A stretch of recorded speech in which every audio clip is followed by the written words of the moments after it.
evening, everyone. Welcome to the Putnam County Legislative Meeting for December 6, 2016. Please rise for the Pledge of Allegiance, and those of you who remain standing, please remain standing for our legislative prayer, which will be recited by President Wright. Legislative Rose, can you lead us in the pledge? I pledge allegiance to the flag of the United States of America and to the republic for which it stands, one nation under God, indivisible, with liberty and justice for all. In the words of our United States Supreme Court before they undertake each and every one of their sessions, and paraphrasing, God save the United States of America, and God save this honorable legislature. Amen. Thank you. Roll call, please. District 1, Legislator Scucciamano. Present. District 2, Legislator Golden. Present. District 3, Legislator Agnizio. Present. District 5, Legislator Albano. Present. District 6, Legislator Gross. Present. District 7, Legislator Castellano. Present. District 8, Legislator Levert. Present. District 9, Legislator Wright. Yeah. District 4, Chairwoman Estorino. Present. We have a proclamation this evening honoring Cullen Malzo. Unfortunately, he could not be here this evening due to a conflict in his schedule, but the proclamation will be read by Legislator LeBron. Thank you, Chairwoman Estorino. On behalf of Cullen Mazzo for his act of bravery, whereas Cullen Mazzo, a 17-year-old resident of Mailpack, has been deemed a hero after rescuing two 17-year-old girls whose vehicle had overturned and landed in Lake Mailpack. And whereas Cullen was standing in his driveway on November 10, 2016, in the evening when he witnessed along North Lake Boulevard a vehicle lose control and flip into Lake Mailpack. He immediately jumped into action, calling 911, and then ran into the lake to do whatever he could. And whereas the result of his quick instincts to respond and help in this dire situation was a successful rescue, Cullen extracted both of the young ladies from the vehicle and got them to safety. Whereas this real-life bravery and kind-heartedness demonstrated by this young man on November 10, 2016 resonates throughout this community, now and therefore be it resolved, the Putnam County Executive and the Putnam County Legislature do hereby recognize and publicly thank and honor Cullen Mazzo for his historic response to this dire situation. The two young ladies are alive today because Cullen Mazzo did not hesitate and went into action. Thank you.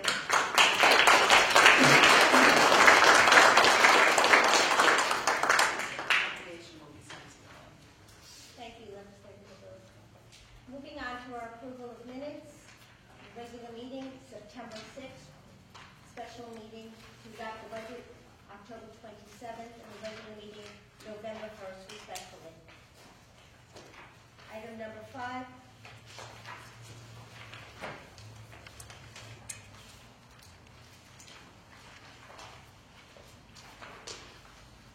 A is correspondence from the county auditor, and she has approved an erroneous tax application in the amount of $698.11. Item 5B is the county executive veto resolution 224 of 2016 into the journal, and it should be noted that based on the number of legislators that have indicated to me they are in favor of having a full-time historian, it appears there were not enough votes to override the county executive veto resolution of 224. Therefore, there was no override in this matter. Any discussion? I would just like to comment on it. I voted against the raise, and of course the veto is not overridden. I just want to say I visited the historian office today, and Sarah Johnson is here, got to see her. Great office, very well organized, and she showed me maps going back to the 1820s and all kinds of documents. It's really a well-done operation, and that's not the question of the individual at all. You may recall legislator Ed Easter had compelling information about counties our size and a little larger have a part-time historian, and it really wasn't the need for it. There are other folks working in the office as well here. I just wanted to say, we're trying to stop government from growing. We're trying to take a stand. You know, we gave a second deputy to emergency services going back a number of months ago and all. Sometimes we have to say no to situations. So I'm sorry that the veto was not overridden, but I certainly accept it, and I think we have a very good person as the county historian, and I certainly support her. But I think we should look more closely at the growth of government. Thank you for your comments, Legislator Gross. Okay, moving on to our pre-filed resolutions, and now call upon the Chairwoman Scuccinero of the Health, Education, and Environmental Committee. Thank you, Chairman Masserino. On behalf of legislators Anamizio and Ledoux, I would like to move the following forward. 6A, approval budgetary amendment 16A 074, Department of Social Services, Child Advocacy Center. The Commissioner of Social Services has requested a budgetary amendment to amend the 2016 budget to adjust for grant funds in accordance with the Child and Family Safety Grant. Any discussion? All in favor?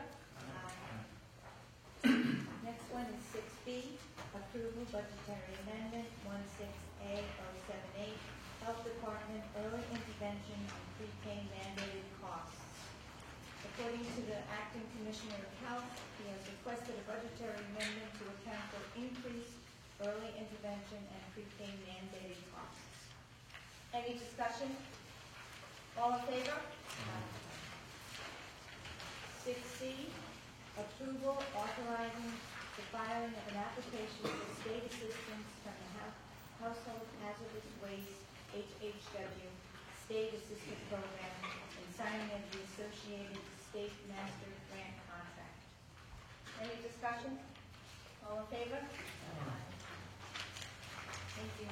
Thank you, Legislator Cuccinero. I would now like to call upon the Chairwoman of the Rules and Actions and Intergovernmental Relations Committee, Legislator Ledoux. Thank you, Chairwoman Masserino. I'd like to move agenda item 6D forward on behalf of myself and legislators Albano, Castellano, and Scuccinero. Approval litigation settlement, Halliburton versus County of Putnam, in the amount of $60,000. Any discussion? All in favor? Aye.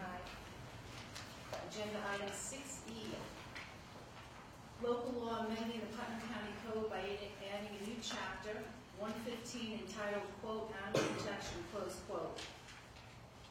Animal cruelty is a serious problem resulting in the abuse of thousands of animals each year in the United States. While New York State has criminalized the cruel treatment of animals, animal abuse continues to occur in Putnam County and throughout New York State. Studies show that people who have abused animals in the past are likely to do so in the future, and there is a near 100% recidivism rate for certain types of abuse, such as animal hoarding.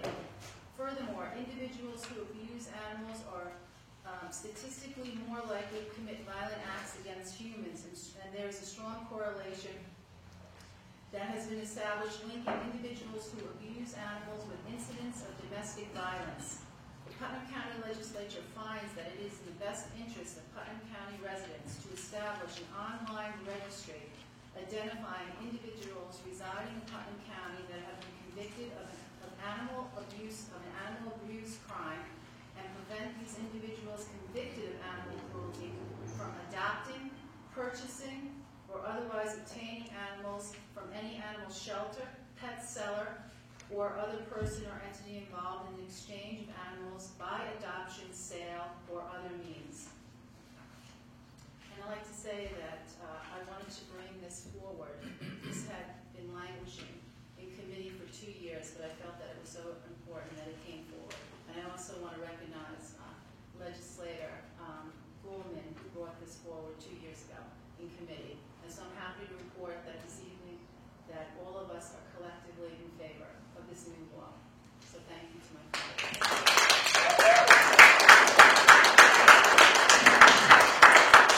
Would you like to make a motion to accept the additional duty of the correspondence? Back in February 2015, I calling on this body to enact a local law which would create an animal cruelty registry here in Putnam County. Rockland, Suffolk, Nassau, Albany, and Westchester counties have animal abuse registries, and Putnam County should have one also. I'm happy to see it's finally come out of committee, and we're going to be voting on it this evening. It has taken nearly 2 years, as the chairwoman mentioned, drafting this local law, so it's the perfect law for our county. This law will create a registry which will stop and protect the members of our families who really can't speak for themselves. So I'll be supporting this, and I'm glad it's finally come out of committee. Thank you.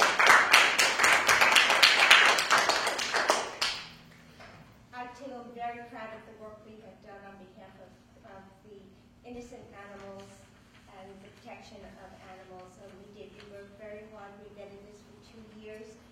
The district attorney weighed in on it. The department, Mr. Ross and his son, both of them, an integral part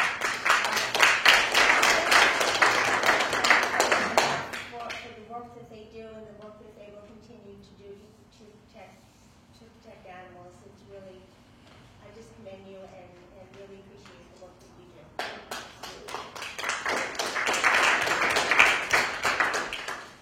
As Legislator Legault noted, I don't think there's any one of us who would be opposed to this, but I do have to say for process, all in favor? Aye. Thank you. Thank you.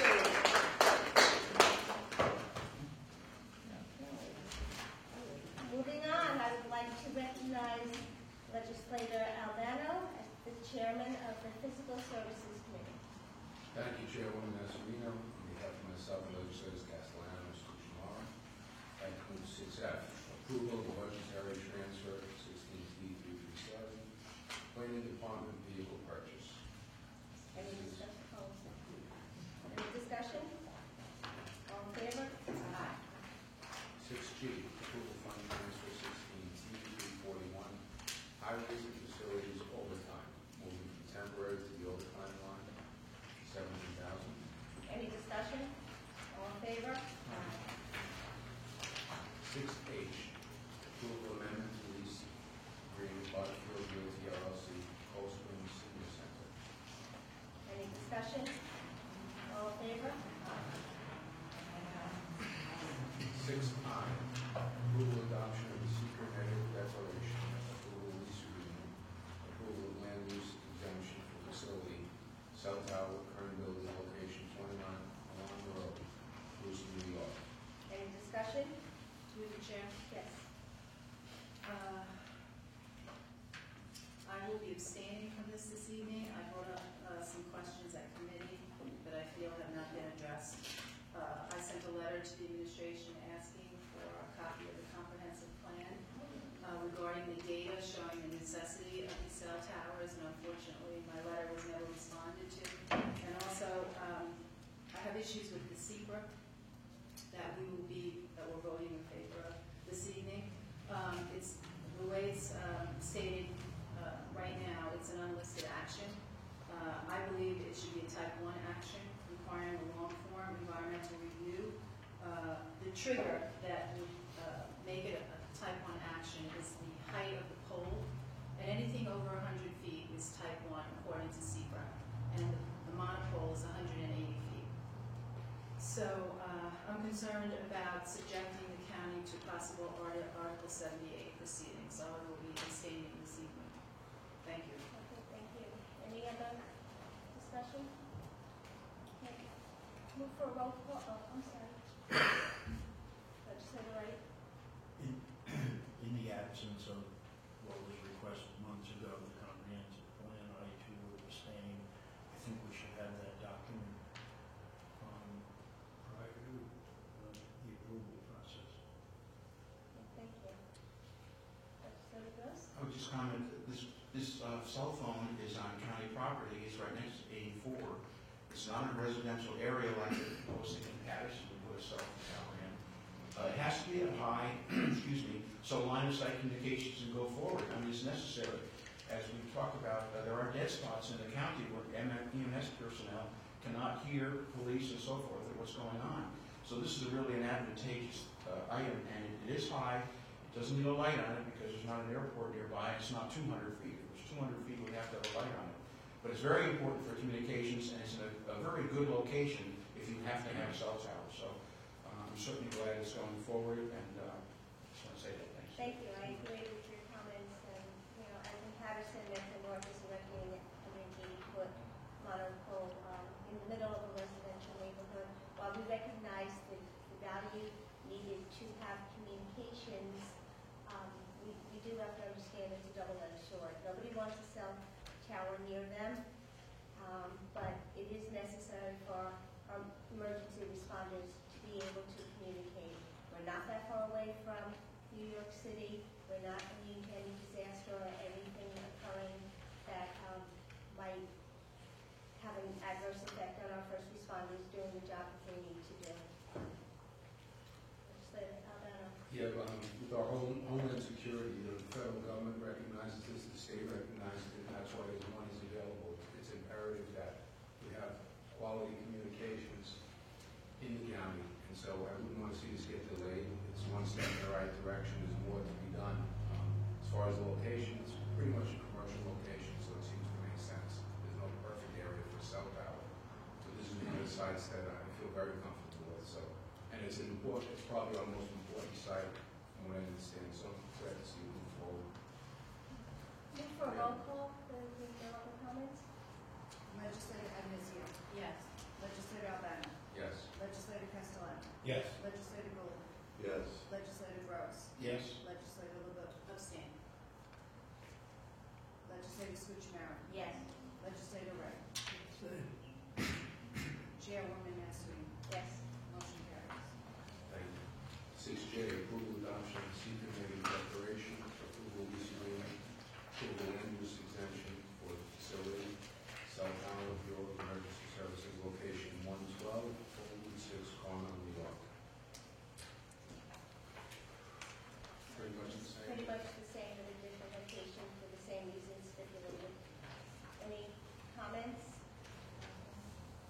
No. I move for a roll call, please. Legislator Admizio. Yes. Legislator Albano. Yes. Legislator Castellano. Yes. Legislator Gould. Yes. Legislator Gross. Yes. Legislator LeBeau. I'll be abstaining for the comments that I stated earlier. Legislator Scucciamaro. Yes. Legislator Ray. Chairwoman Nasreen. Yes. Motion carries.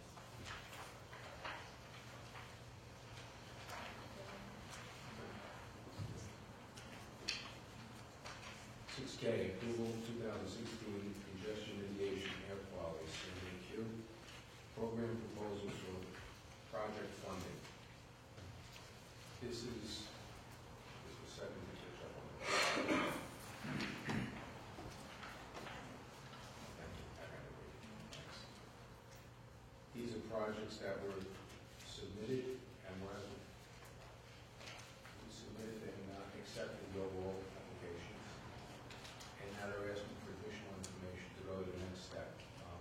There's several different projects that will, again, congestion, affect the air quality, and fit into the grants that may be available. Any discussion? All in favor? Aye. Aye. 6L, approval local law to amend 31(8)(b) to E of the Putnam County Code entitled private sale. This is where properties have not sold. They would be considered to be put up for auction after a year, if that made sense, reviewed by the legislature. So it's just to recognize, legislative amnesia. Yes. I would just like to explain what precipitated this initiative on my part. In January, I attended the NISAC conference in Albany and spoke with a few auction companies, and it would have been a great idea to implement the auction process along with the MLS that we are currently using. I invited a gentleman from one of the auction companies, and he attended our physical meeting in April, and he presented an overview of their services. So just so everyone's understanding, the amendment of section 31(8) would state that we are keeping the MLS process in place, but will revisit the properties that do not sell within a year. And then we'll decide at that point if they will go into the auction process. Thank you. Thank you for bringing that to the forefront of legislative museum. Well done. Okay. Any other comments? All in favor? Aye. Moving on, I'd like to recognize Chairman Goulman of the Detective Services Committee. Thank you, Chairman Vanessa. On behalf of the members of the Protective Services Committee, legislators Gross and Wright, I make a motion with the following items. Item number 6M, approval of budgetary amendment 16A 077, Sheriff's Department donation used to purchase a replacement K-9 vehicle. Any discussion? Yes, Chairman. I'd like to commend this Joseph Stillwell. He gave a check of $44,000 to the county to buy a new K-9 vehicle, an SUV that can handle the dog and, of course, driver. And I think this is a great gift. And I've never seen it as long as I've been involved in any kind of government, a gift like this. His residence, according to the check, is New York City, but I would ask that the legislatures, as we handle the approval of financial things, that we send a thank you letter to this gentleman for providing this money to the Sheriff's Department. We do have a lot of canines, and this may add another one. It's a brand new vehicle, and we certainly can use it, and it'll save the taxpayers $44,000. Actually, I did send him a thank you letter. He is a resident of Patterson, resides in my district, and this is an unprecedented, generous donation. We're very grateful to him. But if the legislative body as a whole would like to also send a letter, we'd be happy to do that as well. Diane, we recognize that this was accepted this evening, and on behalf of everyone, send Mr. Stoller a letter. Thank you. Any further discussion? All in favor? Aye. Item number 6N, approval budgetary amendment 16A 080, Sheriff Department Road Patrol vehicle purchase. Any discussion? All in favor? Item 6O, approval budgetary amendment 16A 081, Sheriff Department purchases for the vehicle. Any discussion? All in favor? Item number 6P, approval fund transfer 16T 335, Sheriff Department purchase of a motor vehicle. Any discussion? All in favor? Item 6Q, approval fund transfer 16T 342, Sheriff Department furniture maintenance and repairs. Any discussion? All in favor? Item number 6R, approval fund transfer 16T 312, coroner's purchase motor vehicle to replace red line vehicle. Any discussion? All in favor? Item number 6S, approval fund transfer 16T 356, Bureau of Emergency Services upgrade computer towers in 9 million. Any discussion? All in favor? Item number 6T, approval fund transfer 16T 361, Sheriff Department's replacement vehicle. Any discussion? All in favor? Okay, thank you, Legislator Goulden. Moving on to the Personnel Committee, on behalf of myself and Legislators Wright, I would like to bring forward item 6U, approval of fund transfer 16T 306 for Office of Senior Resources account / temporary assignment. This is a request for a fund transfer in the amount of $2,261 to cover the cost associated with a temporary assignment to a higher grade position retroactive from 8/31/16. Any discussion? All in favor?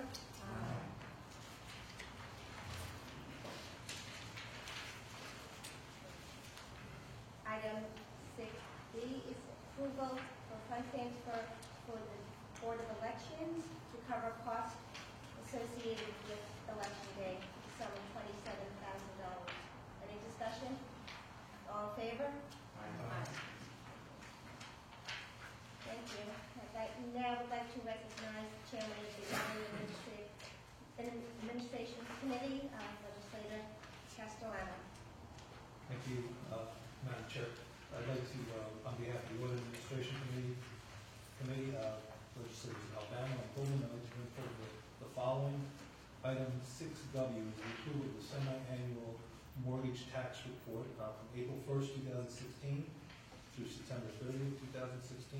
Every 6 months, the county clerk collects the money that was received for mortgage tax. In this 6-month period, we received $1,418,090.70, and it's going to be distributed amongst all the towns and villages in the county of Putnam. As again, we do this every 6 months, and it shows that people are buying properties and refinancing, and we're collecting a little money and giving back to our local municipalities. Any discussion? All in favor? Thank you. Okay, any other business? Okay. Recognition of the public. Any member of the public that wishes to speak to this, any item on the agenda, please come forward, please. Thank you. Hi, my name is Dawn Willis, and I want to say thank you to each and every one of you. I have seen what animal cruelty looks like firsthand, and I thank you all for this registry. It means so much to so many of us, and although they left, I just want to say that Chief Ross and Detective Ross, they have my admiration. Dudes! That my admiration for them is limitless, and they do a job that is very difficult, and thank you both, and again, thank you all. It means so much to so many of us, and certainly the animals in this community. Thank you.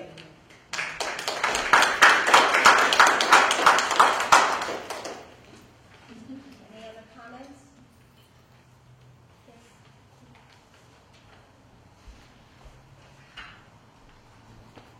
Lynn Eckhart. Good evening, ladies and gentlemen. I just want to go over a few items on the agenda tonight. I would like to say it would have been interesting and a little more transparent to have seen how you voted on the executive's veto of Resolution 224. I was interested in that primarily because I don't find the budget process that transparent, which we've discussed. But I think a vote would help people know how you stood on it. And the other reason was I thought during the process that, and I certainly don't know every line in the Southeast budget. I would like to, but I do not. And I think there was some real misinformation the evening I was here discussing that line. One legislator said there was no CSEA employee there, and there was. Then there was only one part. There were more than one. There were two, I think, part-time employees, but there was only one. So I think you might have even that night, if you had had correct information, passed the full-time historian, but I don't know. But I did want to point that out because the budget process has been difficult for the public to see, to really understand. Moving on to 6D on the litigation settlement, was that covered by insurance?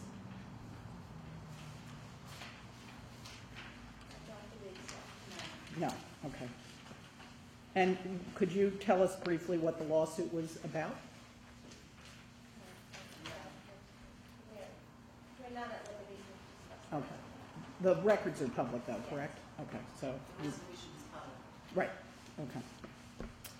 Then I'd like to move to my favorite and yours, 6J, which is about the lease agreement. I'd like to thank legislators Wright and LeBeau for abstaining. I found it very difficult. I've been at your meetings. I've asked questions. It still is difficult to obtain information. While you don't think it's a neighborhood, you will be able to see that from the balloon tests, if you've looked through them, you'll be able to see the antenna, the cell tower from Lake Tenetta. There are things, they will be, and it wasn't clear, and it still isn't clear, since at 130 feet, that's where the county will have its line of sight portion of the tower. You're going to 180 for Verizon and 3 other companies, and we certainly don't profit from this at all in Southeast, but I know that the county will be making money on it. So the other thing I would like to say is, I think even though I know it's county property, I know that you can do what you want, but sitting on the town board, it would be really nice to cooperate more with the towns, I think. I feel like we're the redheaded stepchild because Mayapack and Putnam Valley, you put this all on hold, and I'm not quite sure. The line of sight will stop at present in Carmel. It will go from Southeast to Carmel, as best I can figure. And there are no plans right now, or nothing's been unveiled yet for where the other towers will be. So I'm not quite clear on why you would proceed on 2 towers if they're not going to be particularly helpful for emergencies at this point. And I wanted to ask on 6W finally. Joe, could you tell us if the $1.4 million, which is great, if that was more than the same period last year? I'll look that up for you. Okay, I would really appreciate that because that would be really good news for us all. So, as I said, I wish the legislature had reconsidered the cell tower, and I'm sorry to hear about the settlement, but it wasn't covered by insurance, and I will look that up. So, thank you for your time. Thank you for your comments. Okay, moving on to recognition of legislators. Excuse me, Madam Chairwoman, can I raise my hand? Absolutely, I'm sorry, I didn't see you.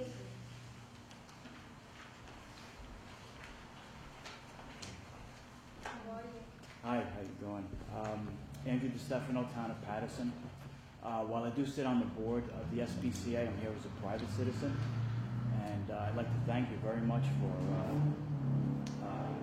finally putting this through the animal registry, and for lack of a better term, for getting it. Obviously, you guys do get it, and how important this whole issue is.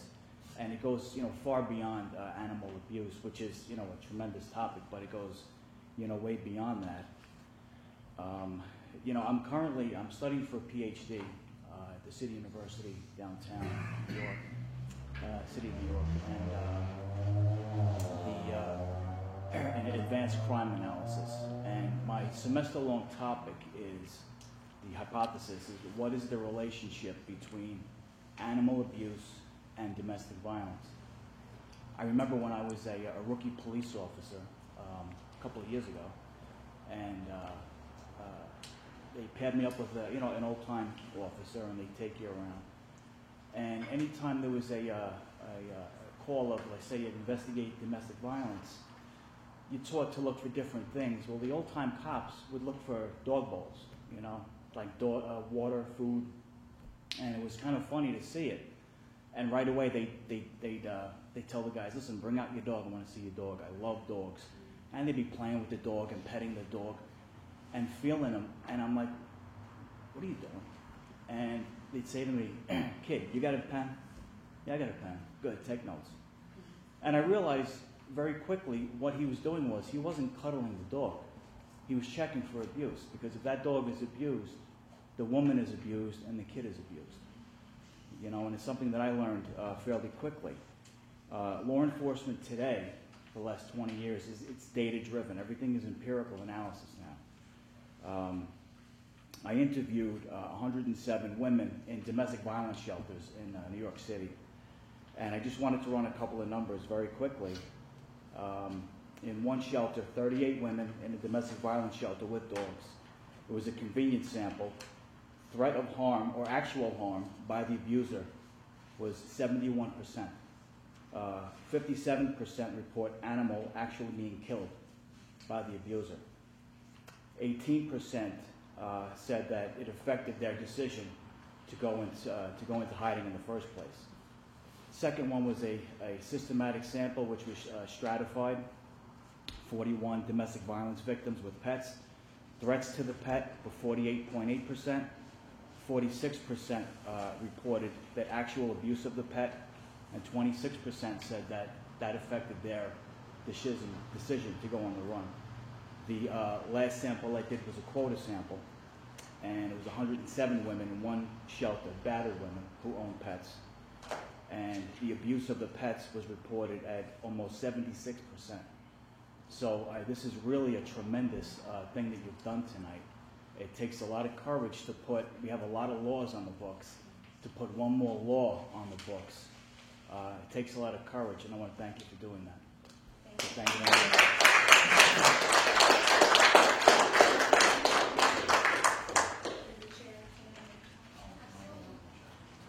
To your point, Andy DiStefano, to your point, abusers are attracted to animals because they have no voice.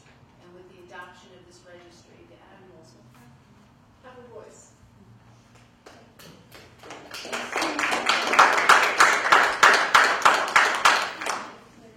Madam Chairwoman, interesting enough, we received an additional tonight regarding this topic. We're all on the same page about supporting the registry and the concern for abuse to animals.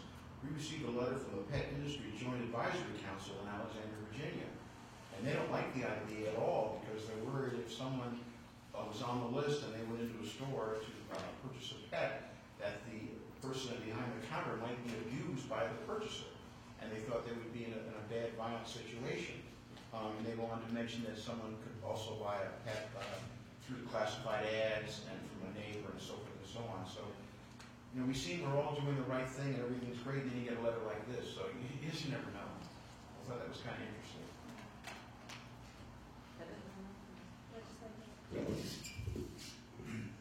There's also, I learned many years ago when I was prosecuting a serial killer, a very, very high correlation nationwide among the psychological profiles of serial killers. Very, very high correlation between those individuals and a history of animal abuse when they were young. Usually tending a little more to the mutilation type of abuse, but nonetheless, the psychological profile fits someone who believes they can act out on essentially a defenseless subject, and that certainly correlates well to the domestic violence situation as well. Thank you.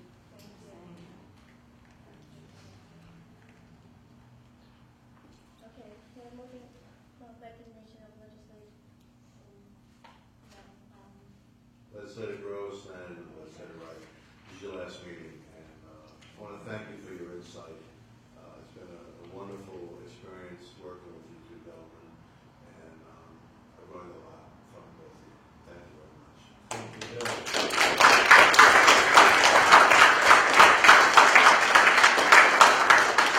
I would like to say, you will be missed. Yes. Both. Thank you all. Until we sell our house, we'll be around. So.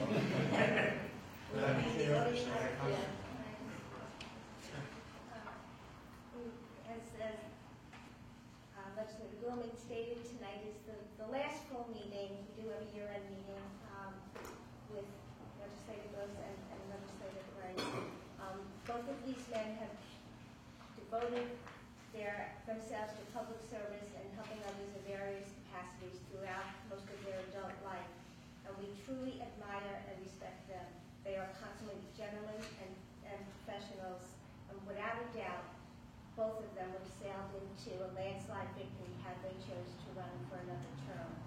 But life has more meaning than just this role, and I know they're going to pursue their hopes and dreams and have a wonderful retirement.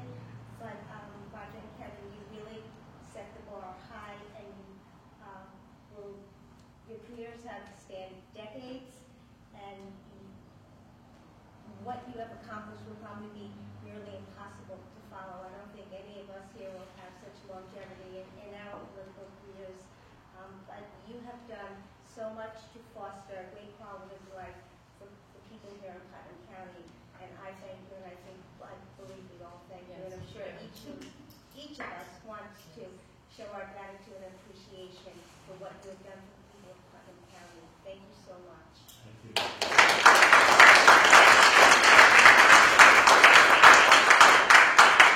Could I just take one moment, point of personal privilege, and point out that in the audience this evening is my voluntary successor, Neil Sullivan, in District 9, and I certainly welcome him. I know him a long time, but do the folks in my district proud, and as some of you know, I've had a few elected positions over the years and a few elections run, and it's nice to be able to say that I was always voluntarily succeeded.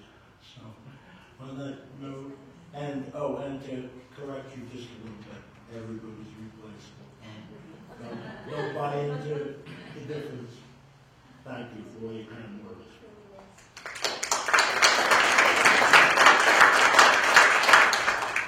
My replacement also, Paul Yankees, in the audience, and I know he'll be a candid and straightforward voice on issues and programs as they come down the line, and I'm happy that he's taking his chair. May I say it's been a pleasure and an honor working with you folks. You hear the I, and all these things go through. We haven't always agreed. In fact, we've very much disagreed on a lot of issues down the pipe. But the point is, we're part of the democracy. We argue and we agree and disagree as we go through these things, and it's part of government. And I taught government for 32 years in the high school, Brewster High School, which was a great experience, but there's nothing like the real thing, I'll tell you that. But I do want to say it's been a pleasure and honor, as I mentioned, and so I want to thank all my fellow legislators here. And I have to extend a thanks to the Brewster Central School District, all the folks that live in that district, which includes a little of Carmen, a little of Patterson, and the people of the town of South Eve. They've supported me from the time I started in Brewster High School in the early 70s, right on through the last election in 2012, I think it was. And I'm really appreciative of the community. They've been very good to me, and it's been really fun. I'm certainly going to miss it. And so time does go by, and it's time to move on. But I thank you all very much. Thanks,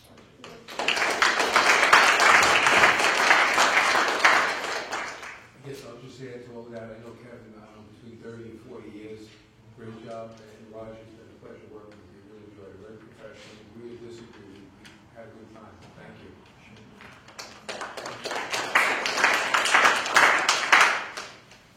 Thank you.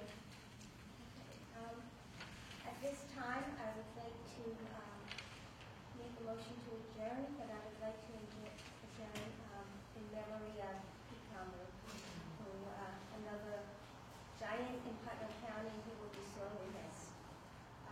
This will be our last meeting before the holidays, so I wish everyone happy and safe holiday season. Motion